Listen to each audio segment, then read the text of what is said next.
Foi. Bom, vamos lá, pessoal. Primeiro, queria agradecer a presença de todos hoje. Meu nome é Luiz Oliveira, sou diretor comercial na Future, e hoje nós estamos aqui para conversar um pouquinho sobre proteção de informações, tanto de forma local quanto na nuvem. A Giovana Moser é uma especialista no tema que veio conversar conosco sobre isso hoje, e a gente vai começar a nossa agenda basicamente contextualizando um pouquinho o tema, né? Então, por que proteger as informações, quais são os desafios atuais nesse sentido, como proteger essas informações. Depois a Giovana vai efetivamente apresentar para todos vocês como nós na prática fazemos isso. E por último, eu vou voltar para conversar um pouquinho com vocês sobre como a Future consegue ajudar cada um de vocês e suas empresas nesse desafio cada vez mais habitual nas empresas hoje em dia. Tá? Então, começando um pouquinho com contextualização. Tá? Bom, primeiro, por que nós precisamos proteger as informações atualmente? Primeiramente, uma questão de negócio, né? Então, todos sabem que a transformação digital ele é um tema muito em voga e cada vez mais uma realidade de todas as companhias, né? Então, muitas empresas hoje, de diversos setores, né, tanto setor público quanto educação, saúde, bancos e etc., cada vez mais apoiam seus negócios em cima de plataformas digitais. E mesmo aqueles negócios que não são totalmente digitais, têm um arcabouço de sistemas digitais muito forte por trás hoje em dia, né? Mesmo aquelas empresas que são chão de fábrica efetivamente, graças à questão toda de indústria 4.0, IoT, etc., se voltam cada vez mais para trabalho com sistemas de informação que requerem efetivamente a proteção desses dados, né? E para agregar um pouco mais em todo esse cenário, a gente tem toda a questão de trabalho remoto, que é uma realidade já há algum tempo, mas que graças a essa pandemia se intensificou de forma brutal nos últimos 14 meses aí. Bom, mas para aqueles que ainda não acreditam que o negócio é significativamente relevante para que você proteja a informação, a gente tem uma série de normas a serem seguidas, né? Então, algumas empresas, por exemplo, precisam seguir um PCI DSS, uma norma específica para processamento e uso de cartão de crédito. Alguns clientes, devido aos seus clientes e parceiros de negócio, precisam seguir normas internacionais como a ISO 27000, a ISO 27700, NIST, etc. Algumas empresas do setor financeiro brasileiro precisam seguir normas como a do Bacen e por aí vai. E, além disso, nós temos toda a legislação aplicável, tanto no Brasil quanto fora do Brasil. A mais famosa delas aí no último ano é a LGPD, que entrou em vigor no ano passado e passa efetivamente a aplicar multas a partir de agosto desse ano. Além delas, nós temos aí alguns decretos aplicáveis a empresas federais, como a Política Nacional de Segurança da Informação e outros. E para quem atende clientes fora do país ou são multinacionais com sede fora do país, existem normas, leis internacionais como a GDPR, Sarbanes-Oxley para quem tem ações na Bolsa de Nova York, IPAA para empresas que atendem o mercado de saúde norte-americano e por aí vai. Então, hoje nós temos questões de negócio, de normatização, de legislação para pautarem a necessidade das empresas efetivamente em proteger as suas informações. Quais são os desafios atuais? Bom, primeiro, a gente tem uma tríade aqui, que nós falamos um pouquinho sobre ela no nosso último webinar, que caso vocês não tenham assistido, a gente tem aqui um QR Code que basta vocês tirarem uma foto e vão direto para o formuláriozinho para ter acesso à gravação desse nosso webinar. Então, essa tríade que nós falamos, ela basicamente é o data mapping, que é você efetivamente mapear os processos de negócio que utilizam informações pessoais ou informações confidenciais que você pretende tratar. Você tem o Data Discovery, que efetivamente vai identificar onde esses arquivos, onde esses dados de fato estão armazenados. E, por último, você tem a classificação dessas informações. Uma vez que eu identifiquei, eu classifico, rotulo essas informações para que eu possa protegê-las, né? Ok, então, essa primeira tríade aqui são os primeiros grandes desafios que nós temos, que tratamos no último evento nosso. Agora a gente vai falar de outros desafios que são endereçados nesse nosso evento de hoje.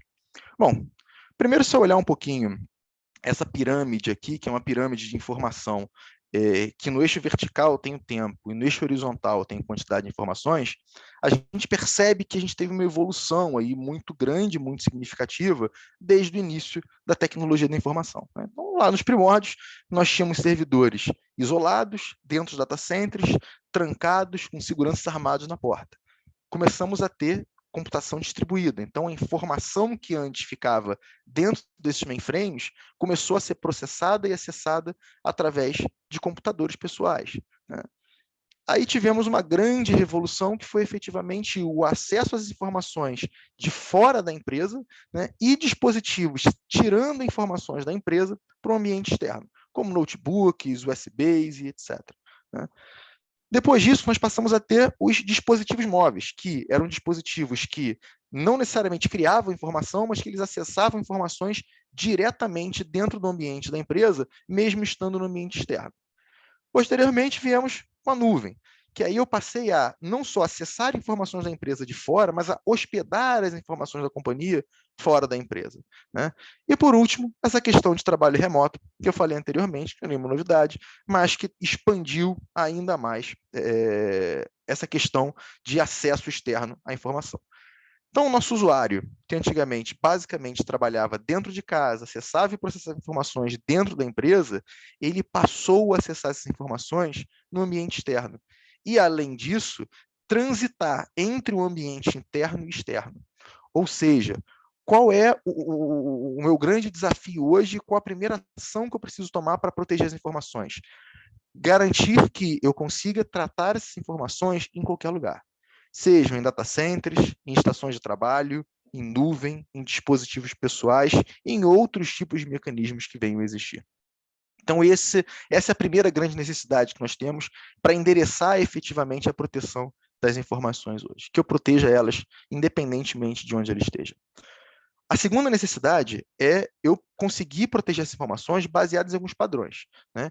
Em rotulagem de dados, então, uma vez que eu criei uma identificação, um data mapping, rotulei esses dados, eu preciso pegar essa rotulagem e proteger as informações com base no rótulo.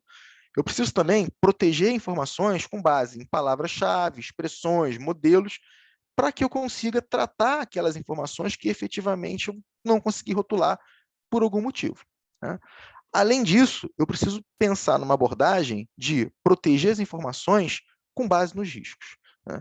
Primeiro, baseado em análise comportamental. A Giovana ela vai falar um pouquinho à frente sobre alguns dos principais vazamentos de informações que aconteceram no mercado e que muitos deles aconteceram pelas mãos de executivos que já estavam na companhia há muitos anos e que em algum momento mudaram o seu comportamento, ou porque foram para a concorrência, ou porque iam se aposentar, ou simplesmente porque não gostavam mais da companhia que trabalhavam, né? E eu preciso conseguir, com alguma antecedência, identificar essa mudança de comportamento para evitar um incidente. E, por último, eu preciso trabalhar com proteção adaptável. Se eu estou dizendo que o usuário, por vezes, ele está dentro da empresa, por vezes está fora, por vezes está em equipamentos corporativos, por vezes está em equipamentos pessoais, eu preciso tratar isso de formas distintas, né? E é isso que a Giovana agora vai mostrar um pouquinho para a gente como a gente faz na prática. Giovana, fica à vontade, está contigo. Obrigada, Luiz, obrigada pela introdução. Bom, então, primeiramente, eu queria agradecer a presença de todos nesse evento, dando sequência na parte de proteção de dados. Eu sou engenheira da ForcePoint, eu atuo com as soluções da ForcePoint praticamente desde que elas existem no Brasil, mais ou menos 5 anos, e a gente vai falar de como que a gente entende que a proteção de dados é efetiva, tá? Então, compartilhar minha tela.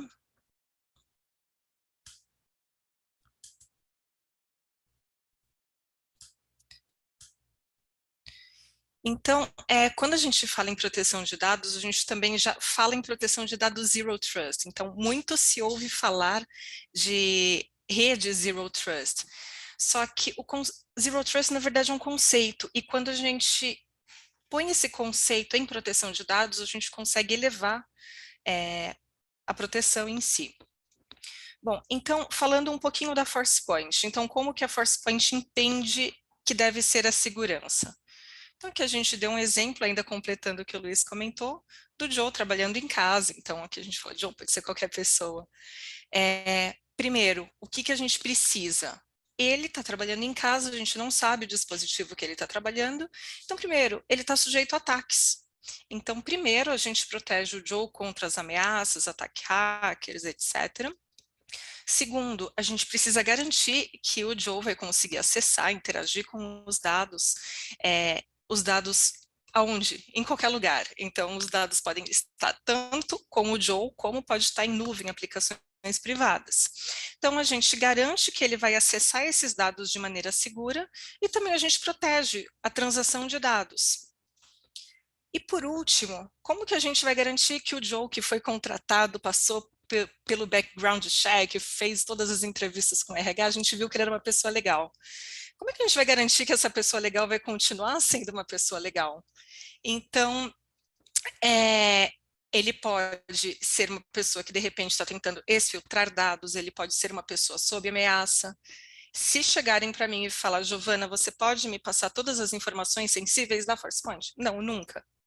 Porém, se falarem, ó, eu estou com seu filho aqui com a faca no pescoço, você me passa? Então quer dizer que eu sou uma pessoa má? Não, mas é uma pessoa que teve um comprometimento nesse meio do caminho. Ou se não, outra coisa que acontece bastante, as pessoas vazam informação sem perceber que estão vazando. Então tem bastante aquele de eu não sabia que não podia. Então a gente também precisa sempre conscientizar e alertar constantemente.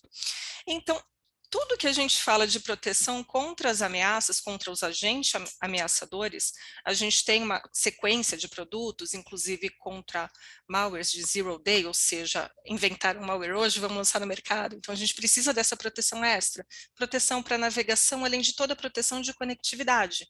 Isso a ForcePoint chama de Dynamic Edge Protection.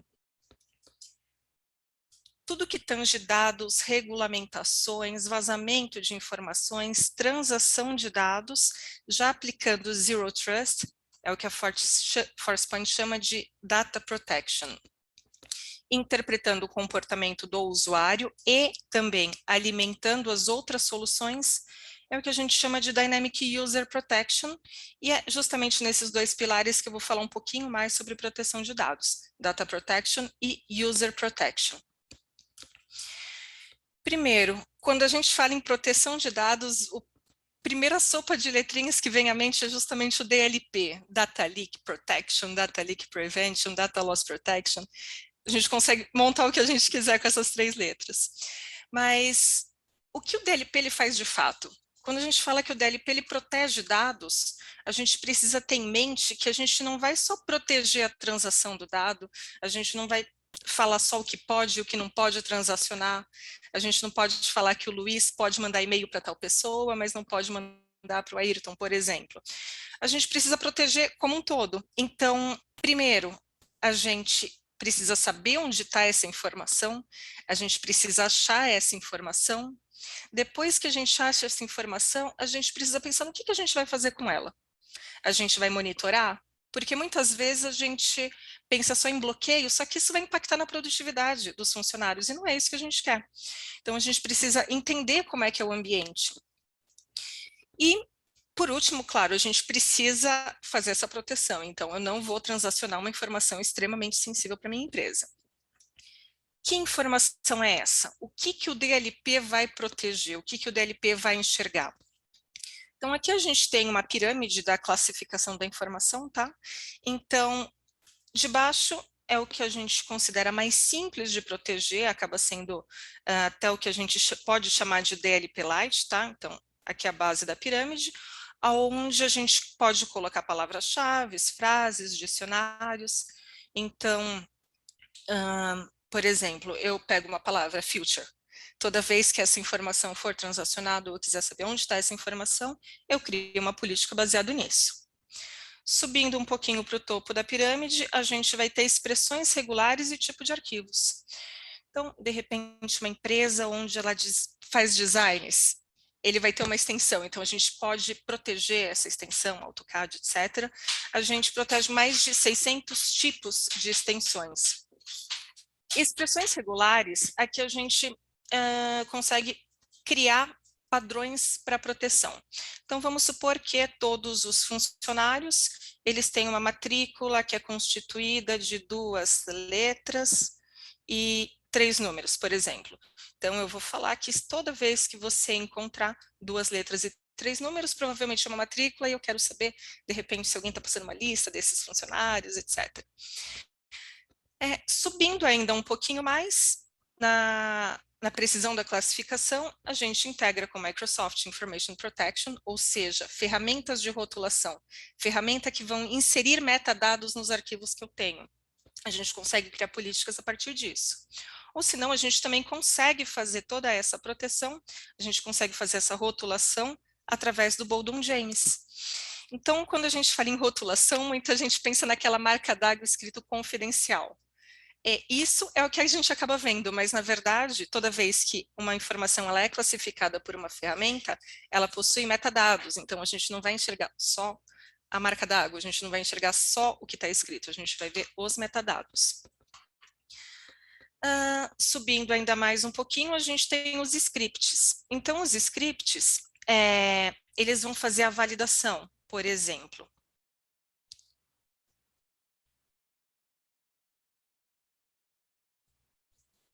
Pausa dramática, né? É só validando.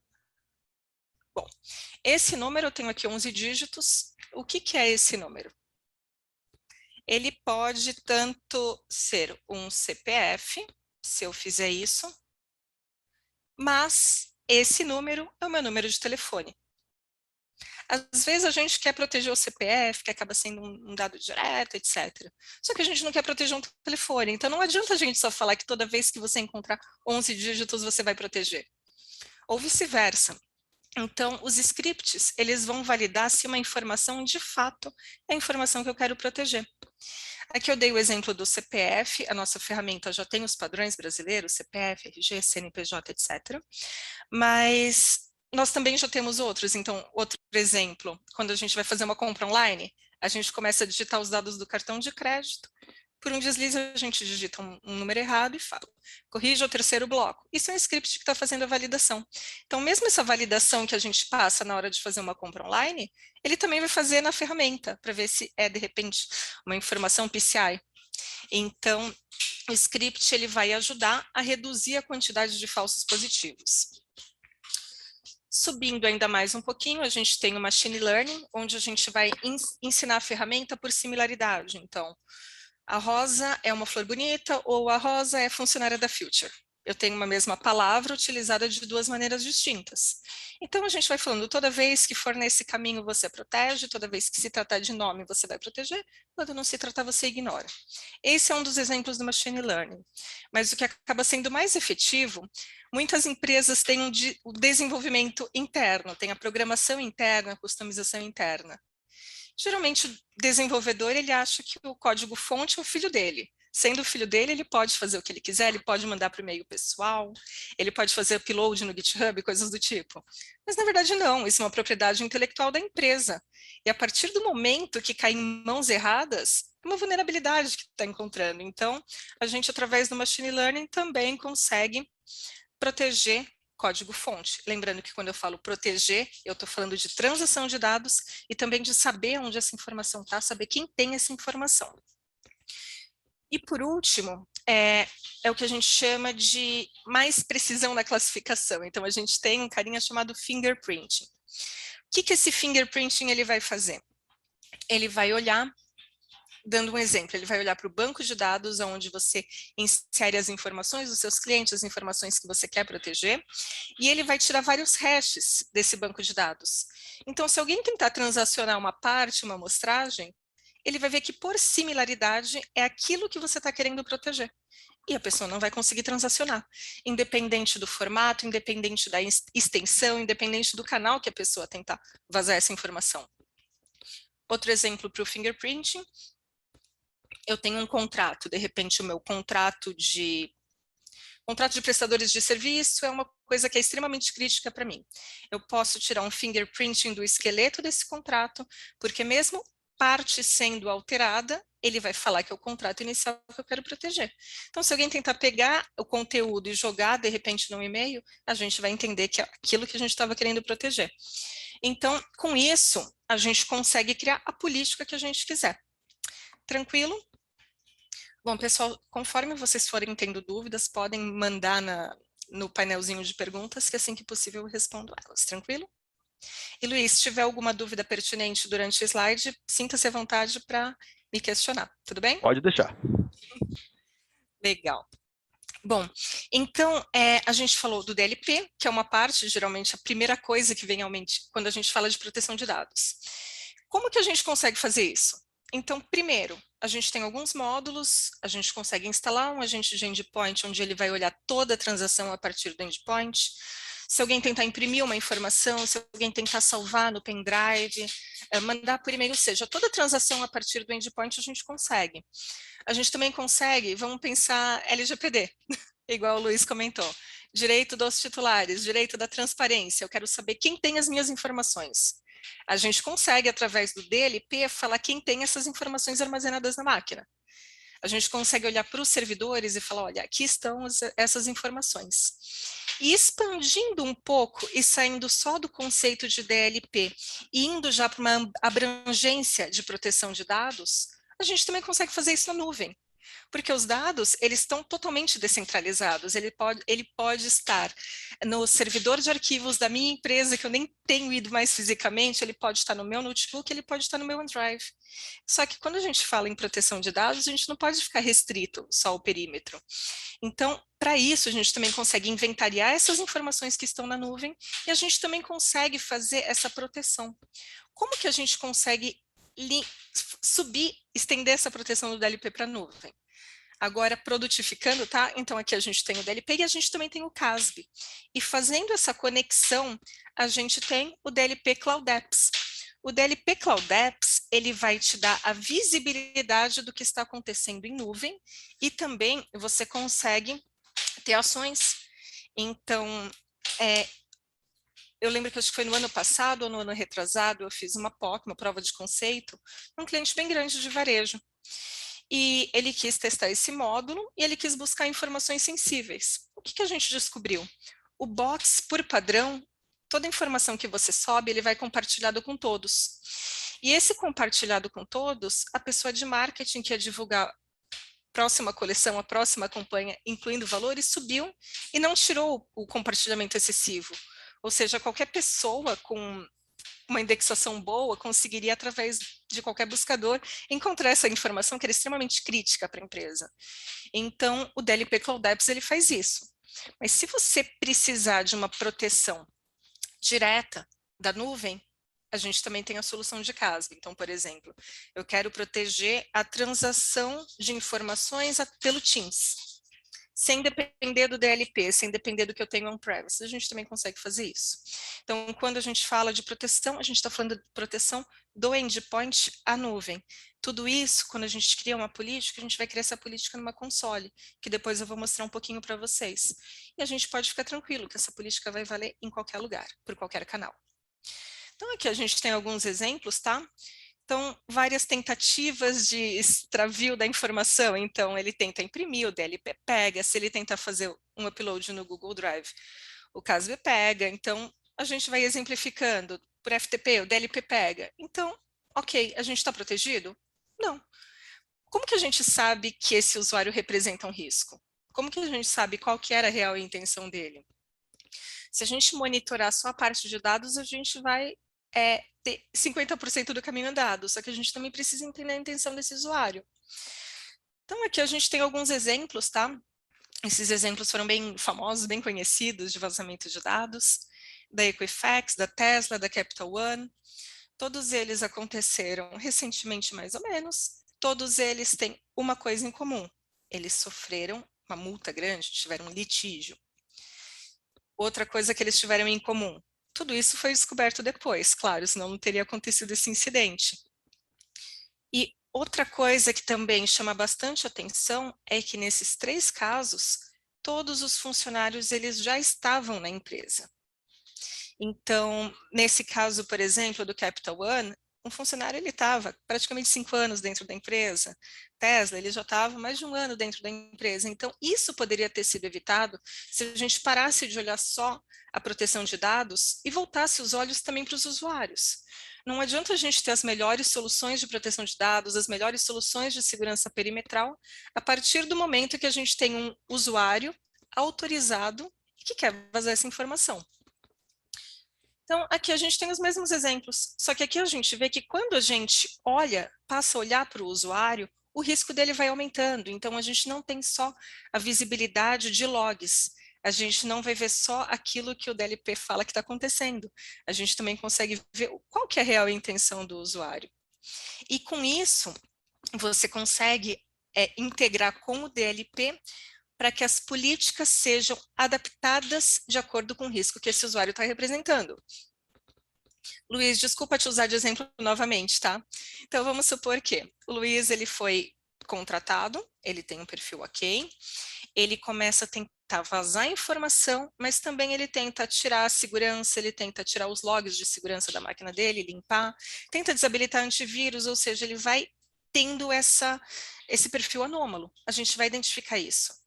E ele que antes tinha uma política permissiva, quando o comportamento dele era bom, ele pode passar a ter automaticamente uma política restritiva, visto que o comportamento dele mudou. Se ele voltar a ter um comportamento padrão, ele pode voltar a fazer a transação dessas informações. Eu gosto de falar que, quando a gente fala de User Protection, a gente tem um produto chamado Dynamic User Protection. Ele é irmã caçula. Então, no meu caso, eu sou a irmã caçula. Então, eu chego para minha mãe e falo, mãe, ó, a minha irmã, ela me xingou. Ah, ela xingou? Tá, então eu vou ficar de olho nela. Mãe, ela me xingou e puxou meu cabelo. Tá, eu vou ficar de olho nela e vou falar para ela que não pode. Mãe, ela me xingou, puxou meu cabelo e me bateu. Tá, então ela não vai mais viajar esse final de semana. Então é mais ou menos isso. A gente pode falar que o DUP, ele é o filho caçula e o DLP é a mãe que vai cuidar de tudo isso. Então, ele vai informar e, baseado no comportamento, ele já vai ter as políticas adaptadas. Bom, isso é o que a Forcepoint ela chama de left of loss, tá? Então, esse é um conceito que a gente tem de trabalhar proativamente. Então, a gente mostrou a linha do tempo onde ocorreu o incidente. Ocorreu no dia 0, tudo ocorreu, então é para ser identificado, para estancar o vazamento, para passar por todo o processo de repente, hoje de comunicação, a NPD, etc., aconteceu depois do dia 0. A ideia é que a gente trabalhe à esquerda da perda, então a gente vai identificar que essa informação vai ser vazada antes que de fato ela seja. Então, quando a gente age de maneira proativa, a gente não precisa se preocupar em tampar a ferida, a gente já está protegido. Tranquilo? Bom, pessoal, então eu queria mostrar para vocês, até para ficar mais visível tudo isso que eu estava comentando sobre proteção de dados. Vou abrir aqui. Aqui também tem os meus contatos, sintam-se à vontade caso tenham alguma dúvida, a gente sempre trabalha através dos parceiros. Vou abrir aqui a minha console. E aqui a gente tem a carinha do nosso DLP. Opa. Luiz, por enquanto a gente teve alguma dúvida? Alguma pergunta? Pelo que eu estou vendo aqui, não. Então, ou eu estou explicando bem, ou ninguém entendeu nada. Bom, vamos lá. Então, essa daqui é a carinha do DLP. Eu vou mostrar para vocês como que funciona a criação de uma política, tá? Primeiro, a gente consegue ter políticas pré-definidas. Então, a ferramenta, ela já traz em si uma grande quantidade de políticas pré-definidas. Então, você vai selecionar a indústria que você atua e também a região que você está. Porque às vezes não faz sentido você ter uma política que é válida lá para a Europa e que não é válida para a gente, ou se não é Ásia e Pacífico, etc. Então aqui eu selecionei América Central e América Latina. Com isso, ele já me trouxe essas políticas que provavelmente vão ser importantes para mim, provavelmente vão ser interessantes para mim. Então aqui eu deixei proteção de conteúdo, tá? Então, PII. Então, quando a gente fala em LGPD, a gente está falando de dados que identifiquem pessoas, e nada mais é do que o próprio PII. Falando em GDPR, nós também já temos políticas visando estar em conformidade com o GDPR. Além disso, lembra que eu comentei que o DLP, ele protege, mas não é só a transação da informação? A gente também sabe o que determinada pessoa tem e qual que provavelmente é esse comportamento? Isso a gente também consegue ver aqui em cima. Então, indicadores de roubo de dados, descontentamento de funcionários, provavelmente ele tem arquivos com senhas, arquivos com as chaves, ele tem muitos URLs de Deep Web, etc., disseminação de senha. Ou seja, a gente vê que não tem alguma coisa que não está muito certa, então a gente consegue identificar isso pelo próprio DLP. Ele vai procurar essas informações nas máquinas dos usuários e vai falar provavelmente o que está acontecendo. Bom, isso é como a gente cria uma política pré-definida. Essa política pré-definida, ela também pode ser alterada. Então, vamos lá, gerenciar as políticas de novo. Então, essa é uma das políticas que eu tinha colocado que era pré-definida. Então, a gente tem as políticas, embaixo a gente tem as regras. Dentro de uma política, a gente pode ter várias regras, então a gente pode construir do jeito que fica mais fácil para a gente gerenciar. Então, nesse caso, eu peguei algumas de PII, conseguiria editar e conseguiria colocar mais classificadores. Para você criar uma política, você precisa dessas 5 condições. Então, primeiro, você precisa dar um nome para a política. Segundo, você vai falar o que você quer proteger. Então, aqui eu tenho várias condições, eu poderia falar que ou uma ou outra, ou se todas forem encontradas. Isso daqui, se eu clicar aqui, ele vai olhar o comportamento do usuário para falar qual que vai ser a ação. Então, se ele tiver um perfil de risco X, eu vou só auditar. Tudo isso eu consigo customizar, eu posso notificar o usuário. Quando a gente fala em notificar, é bem interessante, porque a gente já vai criando a conscientização dos usuários sobre o uso de dados. Isso é bem importante, principalmente para as pessoas, os desatentos. Eu não sabia que não podia, eu não sabia que era sensível. A gente está avisando que é, então ele já vai passar a ser um pouquinho mais atento. Eu posso falar que quando ele chegar num risco nível 5, eu vou bloquear. Posso bloquear com forense, ou seja, com a evidência do que aconteceu, posso bloquear sem forense, simplesmente vou receber esse bloqueio, então tudo isso é customizável. Se eu não quiser fazer com que a política ela seja dinâmica, eu posso criar minha política estática. Se a política for estática, eu vou falar dentro daquelas condições, qual que é a severidade que vai ter e qual que vai ser meu plano de ação. Posso bloquear, posso confirmar, posso fazer o que eu quiser, inclusive de acordo com os canais. Então, por exemplo, eu quero que, se for enviada por pendrive, se estiver saindo essa informação via pendrive, que saia criptografada. Então, a gente tem o próprio perfil de criptografia para que essa informação transacione de maneira segura. Em source, para quem vai valer, ou seja, eu posso customizar de acordo com as minhas unidades organizacionais, e também para onde que eu quero analisar. Então, aqui eu posso falar que eu vou analisar pelo meu e-mail de endpoint, eu vou analisar pela internet. Se eu tenho a integração com o meu CASB, que é o que eu tenho de visibilidade em nuvem, eu já coloco aqui. Aplicações de endpoint, então meu instant messaging, coisas desse tipo. E mídias removíveis. Então, aqui eu peguei um exemplo de política, tá? Essa política não tem bloqueio. E também eu posso criar uma política customizada. Então, essa política que eu preciso, de repente. Então, nesse caso, eu peguei o fingerprint, olhei para um banco de dados, então, peguei um banco de dados, populei esse banco de dados, falei quais são as tabelas que eu quero proteger e criei uma política. Então, se encontrar o hash, se eu ver que está transacionando informação desse banco de dados, minha ação vai ser bloqueio. Então, aqui eu já estou começando a criar políticas de bloqueio. Para quem vai valer e destino. Isso acontece da mesma maneira, tá? As minhas políticas de inventário, lembra que eu falei que eu consigo saber aonde estão essas informações? Funcionam da mesma maneira. Eu vou criar as minhas políticas de discovery, então eu vou dar um exemplo aqui desse mesmo contrato. Ela acaba sendo um pouco mais simples, só vou falar o que eu quero proteger e qual vai ser a minha severidade. Outra coisa que eu consigo fazer aqui, eu poderia criar um script de remediação. O que eu conseguiria fazer com esse script de remediação?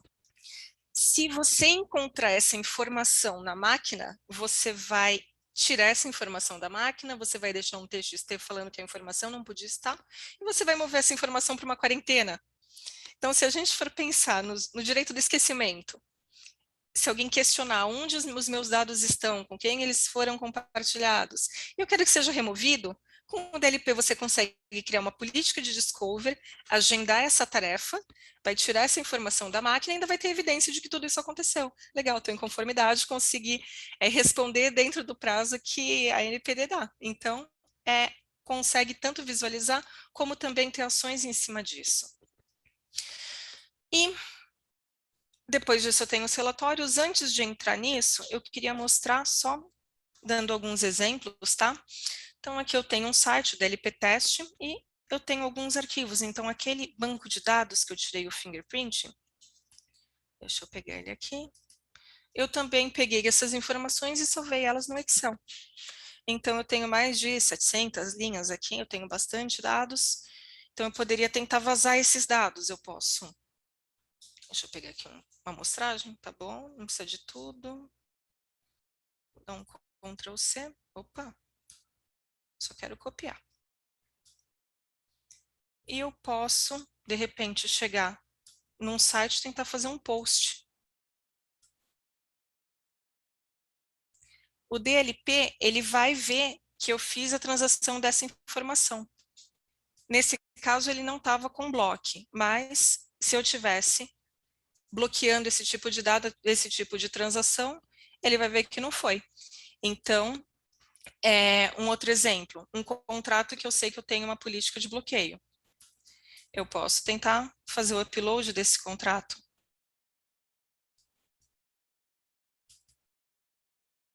DLP ele já avisou que não podia. Esse mesmo contrato, deixa eu abrir ele aqui. Se eu tentar imprimir, ou seja, qualquer transação que eu faço a partir do meu endpoint, pronto, evidência. Aqui, nesse caso, eu pedi para interagir com o usuário. Então, ele poderia falar que foi aprovado pelo gestor, ele poderia falar que é um dado pessoal. Mesmo assim, eu ainda vou ter a visibilidade de que essa informação foi transacionada. Se eu não responder dentro dessa contagem regressiva, que até gera uma certa tensão, ele vai bloquear. Então, aqui eu posso falar que foi... eu não queria fazer isso, então pode bloquear, não precisa imprimir. Então, ele vai avisar que não foi impresso. Tá, então aqui a gente está falando, só dar outro exemplo, tá? Rapidinho. Eu posso pegar esse contrato, isso é uma coisa que tem bastante demanda, tá? Uma coisa que é bastante questionado. E quando o OneDrive ele fica na máquina? Para a gente aparece como uma pasta adicional. Então, eu poderia pegar esse contrato e jogar no meu OneDrive. Ele vai, eu consigo colar ele na pasta, só que ele não vai sincronizar, e mesmo assim o DLP está alertando. O DLP ele também pode trabalhar de duas maneiras. Primeiro, de maneira interativa, ou seja, eu interajo com a ferramenta, onde o usuário ele vai receber os alertas, mas eu também posso fazer com que ele seja de maneira silenciosa. O usuário ele não vai ver que tem uma ferramenta, porém, a gente vai estar monitorando a transação dessas informações. Quando que trabalhar de maneira não interativa é interessante? Eu sei que a minha empresa está passando por um vazamento de dados. Eu não sei quem está vazando essas informações. Primeiro, eu preciso ter a visibilidade, depois eu quero que seja bloqueada. Então, quando você instala o DLP de maneira que não seja interativa, você já vai ter essa visibilidade e depois disso você pode tomar as ações. Tranquilo? Bom, então aqui eu vou só apagar para não ficar gerando tantos incidentes. E aqui, igual eu comentei, é um endpoint que eu tenho instalado na máquina, que ele vai analisar todas as transações a partir desse endpoint. Se eu precisar desabilitar por algum motivo, de repente faz parte do meu processo de negócio, eu quero fazer um troubleshooting, eu consigo clicar em Disable, ele vai me gerar uma senha. Se eu for na console e eu quiser fazer esse bypass, eu entraria com essa senha que ele me gerou, ele passaria uma contrassenha e eu conseguiria desabilitar por um tempo. Então, mesmo em casos de troubleshooting, eu não preciso desinstalar a ferramenta. Eu consigo fazer com que aconteça esse bypass. Terminando esse momento, vai voltar de maneira automática, tá? Outro exemplo que eu tenho é essa máquina que não tem o DLP instalado, então eu estou totalmente de maneira... eu não tenho DLP, eu não tenho nada nessa máquina, mas dentro do meu CASB, eu criei uma política de bloqueio de upload. Então, se eu tentar, de repente, vou pegar, pode ser por esse mesmo. Aqui eu estou no Teams via web, eu vou pegar um documento qualquer. Nesse caso, eu não especifiquei o que eu quero proteger, eu só falei que eu não quero que seja feito upload, e vou tentar mandar por aqui.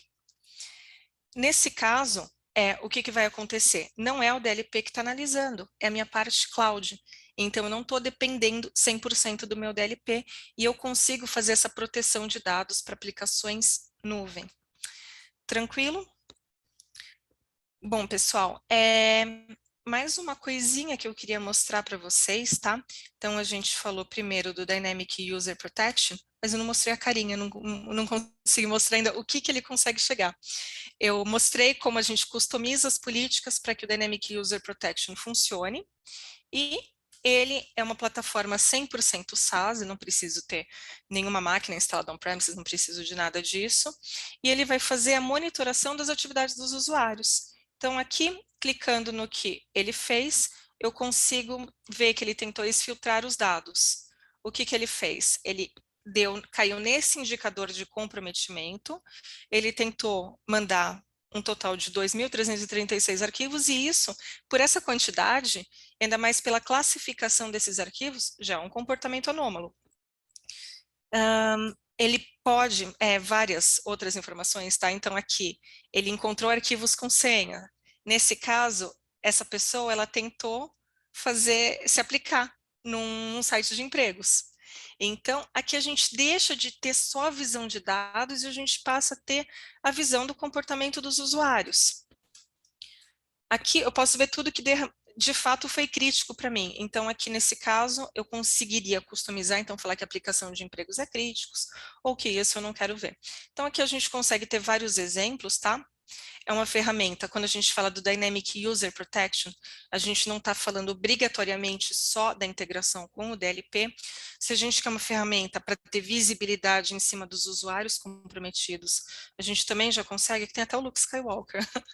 Então, se a gente for ver tudo que o Luke Skywalker ele fez, ele tentou transacionar informações nos Estados Unidos, PHI, ele tentou transacionar informações relacionadas à saúde, tentou desinstalar uma aplicação, então a gente consegue ver o que ele desinstalou, nesse caso foi o 7-Zip. Então a gente não está vendo só a transação de dados, a gente não está vendo só o que ele tem, a gente já passa a ter uma visão em cima dos usuários. Tranquilo? Bom, pessoal, só mais uma coisinha que eu queria mostrar do DLP. Então, eu falei da ForcePoint, um pouquinho do histórico dela. Ela veio para o Brasil há mais ou menos 5 anos através de junção de empresas. Então, as primeiras empresas foram a WebSense junto com a Raytheon. A Raytheon é a empresa dos mísseis Tomahawk, sabe? Ela tinha uma solução chamada Insider Threat, que foi a ferramenta responsável pela detecção do caso Snowden. Essa ferramenta está no nosso portfólio de User Protection. Depois disso, ela adquiriu uma outra ferramenta da Universidade de Cambridge, de Behavior Analytics. Então, a ideia é que a gente jogue esse conceito de interpretação do comportamento dos usuários para o nosso portfólio inteiro. No DLP, Giovana, a gente quer começar, a gente quer ir devagar. Então, primeiro eu quero só ver o que acontece no meu endpoint para depois olhar para o meu protocolo. Quando a gente fala de olhar para o protocolo, a gente tem informações adicionais. A gente não está só olhando mais um canal, a gente consegue ver texto em cima de imagem que está sendo transacionado. Então, se alguém tentar vazar uma informação que está numa foto, a gente vai identificar. E isso a gente precisa analisar a rede, não só o endpoint. Se eu quiser, por exemplo, delegar para o gestor imediato da pessoa a liberação do envio de um e-mail, eu consigo por esse módulo também. Então, a gente consegue começar pequeno e depois ir crescendo. Então, se a gente começar com o DLP, ótimo.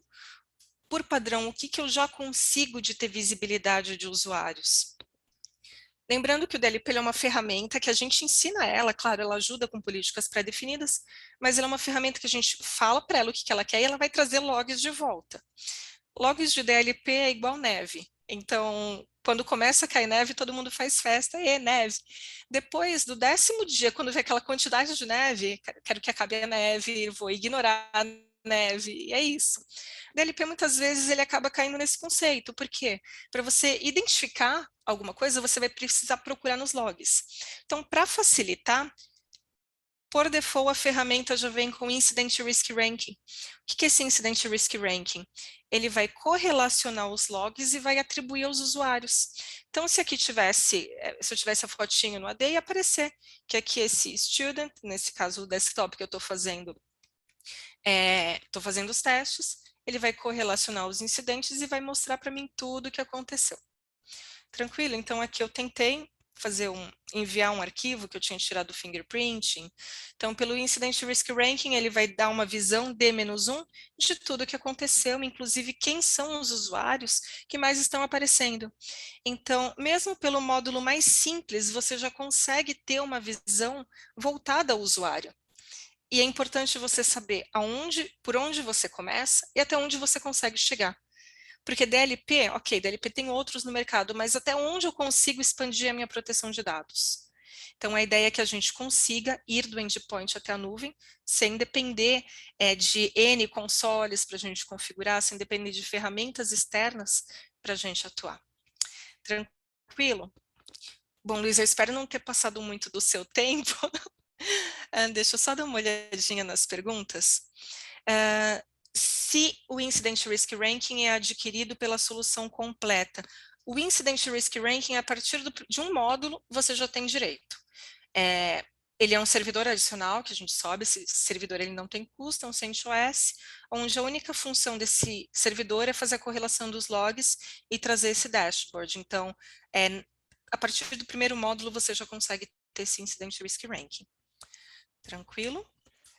Além dessa pergunta, Giovana, o Júlio César perguntou também se o licenciamento por hosts e como é que é a questão do desempenho da máquina para o endpoint local. Certo. Para o agente local. Eu vi aqui que agora tem. Sim, o licenciamento é pelos módulos que você quer, então a gente tem 4 módulos, sendo o endpoint, como o próprio nome diz no endpoint, network, que é o que vai fazer análise dos dados em movimento, e o discover, que é o que vai analisar banco de dados. E, por último, o Cloud Apps, que é o que vai expandir para a nuvem. Então, pode ser ou um ou a suite. Geralmente, quando é mais de um, eu já compenso o DLP Suite, que vai contemplar Endpoint, Network e Discover. Sobre o desempenho da máquina, o DLP, por geral, ele não tem problemas de desempenho, ele não vai atuar, tanto que se você for ver, ele não aparece como que está utilizando mais processamento. Aonde ele costuma, não vou nem falar que é gerar lentidão. Quando a gente tem as políticas de discovery, que é onde você está buscando as informações nas máquinas dos usuários, você pode escolher quando que você quer que rode. Se você quer fazer um discovery pontual e precisa que ele rode naquele momento, é como se você estivesse rodando um scan de antivírus full. Só que você pode programar para que isso só aconteça em determinado horário, quando a máquina estiver sem uso, que o usuário estiver ausente. Então, nesse caso, a gente consegue otimizar o uso da máquina. A gente tem vários casos de clientes grandes e, assim, nenhum deles nunca reclamou de performance de máquina. Mais alguma pergunta? Pelo que eu tenha visto, não. Tá, legal. Bom, Giovana, queria agradecer a tua explanação aí, acho que foi bastante rica. Né? Mais uma vez, obrigado pelo seu tempo e acho que assim como o pessoal da Future, o pessoal da ForcePoint também está à disposição para apoiar todos os participantes aqui no que for necessário. Exatamente. Bom, vamos lá, pessoal. Agora, só para a gente finalizar, como é que a gente da Future pode ajudar efetivamente nesse desafio das empresas de proteção de informação? Né? Bom, primeiro, trabalhando com uma solução completa. Né? Então, por mais que a ferramenta da ForcePoint, a solução da ForcePoint seja sensacional, a proteção efetivamente das informações, ela depende, além de ferramental, de processos. Né?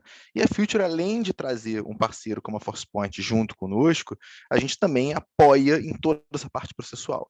Então, a Future sempre atua em suas soluções em 3 grandes pilares. O primeiro grande pilar é o pilar de planejamento.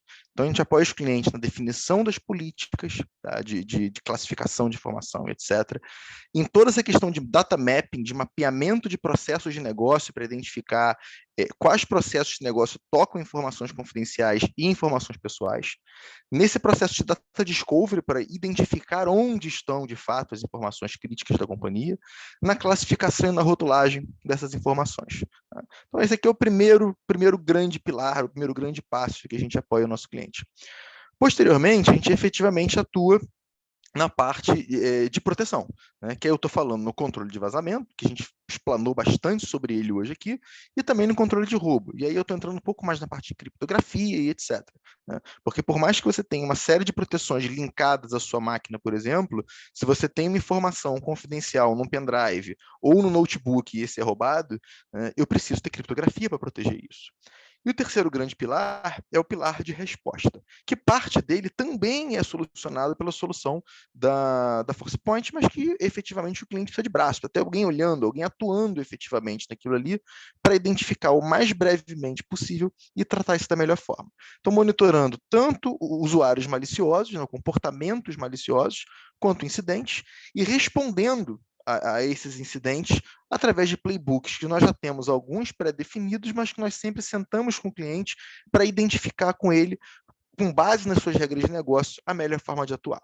Né? E como é que a gente entrega isso comercialmente? Nós temos alguns modelos adaptáveis nesse sentido. O primeiro passo é a venda efetivamente de produtos. Então, eu pegar um produto, como por exemplo a tecnologia da ForcePoint, e vender isso diretamente para o cliente. Tá? Então, ok, venda tradicional, produto com implantação. Também posso vender especificamente a consultoria, né? Fazer toda a parte de data discovery, data map, criação de políticas, etc. Posso vender ambos, o conjunto dos dois. Entrego o produto mais um serviço de consultoria. Ou posso efetivamente entregar isso tudo como uma solução, empacotar isso tudo e entregar para o cliente basicamente, ao invés de contratar ferramentas, processos, etc., contratar SLA. Então, ele vai ter um escopo de projeto fechado com a gente e ele vai cobrar o SLA. Em vez de ele contratar um produto para a proteção de informação, ele efetivamente está contratando a proteção da informação. Como é que a gente comercializa isso? Se eu estiver falando especificamente da venda de produto, normalmente a gente vai no modelo de investimento, de CAPEX. Se eu estiver falando especificamente da contratação de consultoria ou da solução como um todo, a gente consegue entregar isso por OPEX através de pagamento mensalizado. Ou seja, o cliente ele pode comprar os produtos da ForcePoint, de outros parceiros que a gente trabalhe, mais o nosso serviço de implantação, consultoria, serviço gerenciado, etc., pagando tudo de forma mensalizada. O que isso significa? No momento que nós estamos hoje, final de ano, economia ainda um pouco complicada, as empresas com dificuldade efetivamente para grandes investimentos, com recursos limitados ao longo do ano. Se eu contrato, por exemplo, hoje, uma solução completa com pagamento mensalizado, imaginando que o processo de compras vai durar aí julho e agosto, o serviço começa em setembro, a primeira fatura a gente emite em outubro, o cliente vai pagar efetivamente a primeira no começo de novembro.